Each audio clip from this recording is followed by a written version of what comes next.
Hey guys, what's up? It's Ethan Says Stuff here to say stuff. Today I'll be talking about the Halloween Horror Nights event at Hollywood, specifically a ranking of all the mazes slash event that they have, being the Terror Tram in reference. A disclaimer, this video might include some gore, it will include some spoilers for the mazes, but it's all fake gore, all actors, all fake events.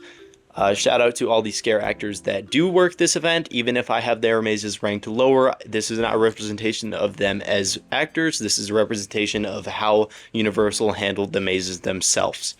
Really, shout out to everyone that works these events. You do put in a lot of effort into this, and we appreciate everything you do, all these late nights and stuff, to give us such a great experience. Starting the list off with the Terror Tram, I don't really think this is great itself. I know we had it last year as well, but I didn't attend the event last year. And I think part of the reason I don't care for this is it includes some really weak franchises slash characters this year, as well as the fact that I already don't really care for most of Blumhouse's newer properties. As the Terror Tram this year includes Megan being the headliner, as well as Black Phone 2, Insidious, and then The Purge. I think Megan is already a weaker character, especially after all the marketing stuff for the second movie. She has really fallen from what people loved her as.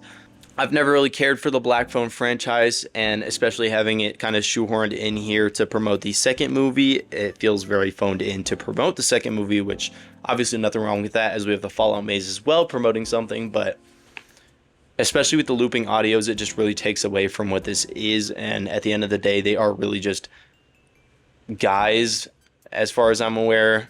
So again, I haven't seen the first movie, so I don't really know much about the franchise. I don't really care for it. We have Insidious, which it was a maze last year, but this year it's just demoted to being on the Terror Tram. And then lastly, we have a section for The Purge, where all this just feels very lackluster. Megan's kind of infiltrating all of it, and I just don't really particularly care for any of this stuff anymore. It's even the older franchises they try to utilize, like Insidious and Purge, feel very washed out and used by now. And the newer ones, such as Megan and Black Phone, I do not really have the attachment to care for. There was some good moments, though, as I had a girl behind me that kept screaming at every single actor, which was funny to hear. So if you were behind Finn on Sunday at Halloween Horror Nights in Hollywood, shout out to you, because you made that part of the night enjoyable. I also need to note that I won't be including Chainsaw Man in this list, as that is just the show from Japan, and if I did include it in this list, it would be at the bottom, as the event isn't really made for this park. It is specifically made for the park in Japan, and the show's immersion kind of is taken out by the fact that we are not in Japan for this show.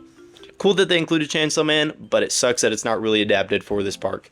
At number 8, I have Fallout, where this is a very odd maze, as it feels very short, and it's based specifically on the first half of season 1. It's very heavy on having the ghoul slash ghouls, and then the Vault Raiders, but other than that, it doesn't really have anything too crazy of note. It teases the Death Claw at the end, but unfortunately, that cannot save it from being on the bottom here. I think the best part about this is the room with the power armor and the radioactive bear puppet animatronic, whatever it is. It looks very, very cool, especially with the strobe light effect. It looks super sick and was easily the highlight of this maze.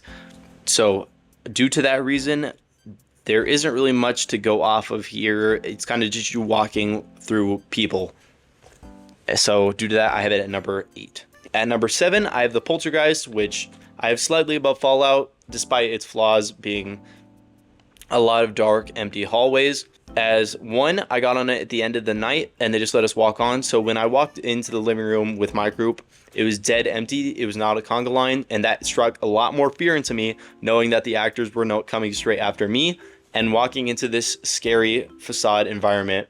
I forgot how cute the clown guy actually was. I actually do really like him. I haven't seen this movie in a long time, or if ever. I can't recall currently right now. I'm pretty sure I watched it just a long time ago. I would love to have a replica of it, just not in my room with the context of the movie, but love the facade for this, especially with all the flashing lights in the house. Not so much if you were waiting for Terrifier. I'm sure you all heard the name Carol Ann by now. So shout out to Carol Ann, because everyone knows her name by now, if you didn't before. But some really cool stuff here, like the graveyard scene where you can't really tell if the bodies are scare actors or not. And the kind of really puffy room with the clown in it was very cool as well. It felt very claustrophobic in the best ways possible. At number 6, surprisingly, I actually have the Terrifier maze, which, not because it's bad, I think these scare actors do a great job, especially, but unfortunately I think that is what carries this maze, is the actors for art, whether that be the ones around the park or the ones in the maze itself, as they interact with the people walking through pretty often, and this leads to some really fun experiences, as it's just a lot more memorable when you actually have a direct special interaction with a scare actor, whether it be them purposely trying to get in your face or something. You're like, oh, I remember that. But it's just a lot more memorable to have that, which is why I have it ranked here, because I'm not really a fan of what the movies themselves have, especially since a big takeaway I have from them is I like the practical kills, but obviously they can't have the high budget practical looking kills in this maze. For what we're working with, I think it looks very good, but I think a big takeaway is the actors themselves, especially with the kind of wet path that has been talked about online and the smells and stuff. A lot of people have been hyping up this maze a lot. I didn't really have the smells, and you don't get that wet actually at all. Maybe it's different in Orlando, but at least for this Hollywood version, you do not really get wet, or maybe they've toned it down. I don't know, but actors were the big takeaway from this that I enjoyed. At number 5, I have Monstruos 3, which I have here due to it being one of the better original mazes. This one I got to walk straight on.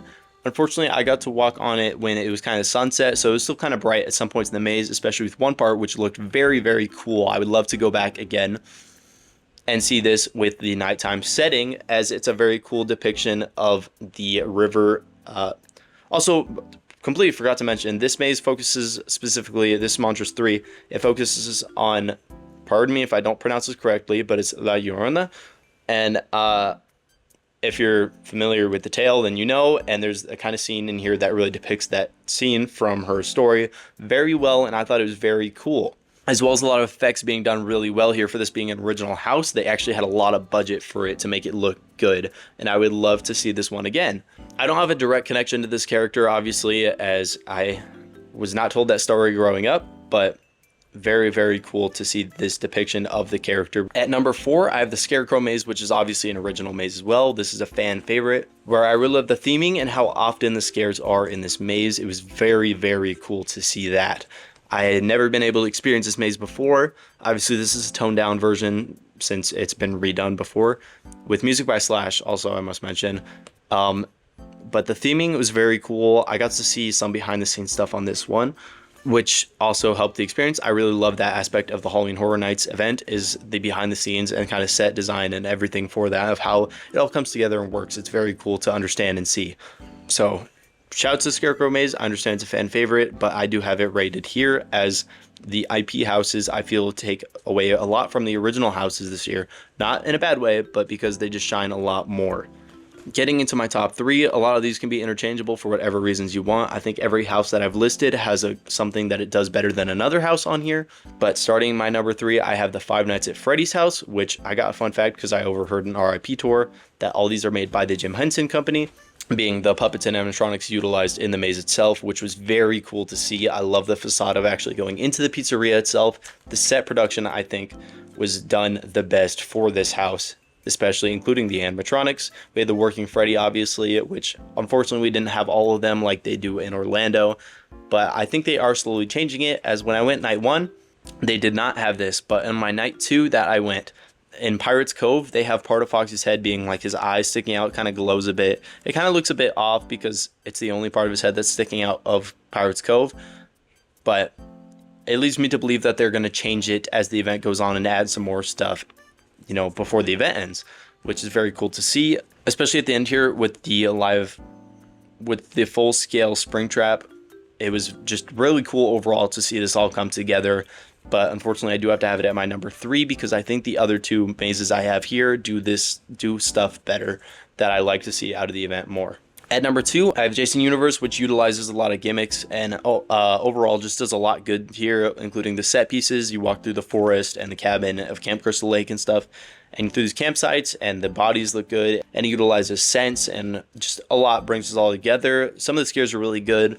as well. I think I had the most scares from my group come out of this one. I heard a lot of people behind me screaming. Very cool to see this come together. Very cool to actually see Jason again at an event of this scale after all the rights issues and stuff. Obviously, everyone knows about that, but very cool. I hope we get to see more of him in the future. Maybe not next year, but in a couple years from now, if they want to elaborate and expand upon this maze or something of the sorts, it'd be very cool to see. Especially also, I must note, with the kill with the bow and arrow, was a very good looking effect. During that, I literally turned to my group and went, wow, that looked really good, because it looked like she was actually shot with an arrow due to the effect of the strobe lights and then the pillar being in the way to kind of obscure our view, and she kind of jumps out.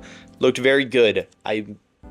Very cool. I need to take note of that here before I forget anywhere else, but very cool. Lastly, at number 1, if you know the lineup, you know what's coming, being the WWE Wyatt 6 maze. I don't know anything about the Wyatt 6 personally, but I had a friend in the group who really does know a lot about them, and he said it was very accurate to who they are as characters. And I know a lot of people were complaining this doesn't have the actual wrestling aspect. As I know in Orlando it has a backstage, but this only covers kind of the more in-story stuff for them. But I think this maze utilizes a lot of really cool effects, such as the setting. It utilizes the cabin stuff from the Jason Universe stuff a lot better. It kind of leans into a more witchcrafty feel, and the cabins feel a lot more lived in compared to the Jason one. They feel empty at points, but it's very cool, especially with the designs of the scare actors. Their costumes looked amazing. Need to take note of that as well, especially this hallway at the beginning where all the lights on the sides go up and there's a light at the end of the hallway and you're kind of blinded to kind of disorient you. And it kind of does that a couple times in this maze, which I think is a good way to utilize the effect of lighting, as it kind of messes with our eyesight and then we can't really see what's going on in front of us until you get to the end of the hallway and the scare actor jumps out at you.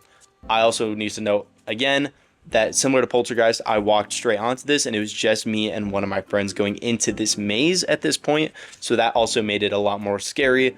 Very, very cool to experience that as well. But a lot of the costume designs were done really well. A lot of the set production was done really well, especially with the kind of tribute to him at the end of the maze. It was very cool to see this actually happen.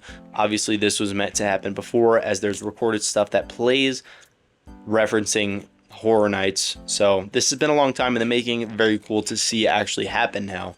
But WWE will take my number 1 spot, which I know is a bit of a hot take.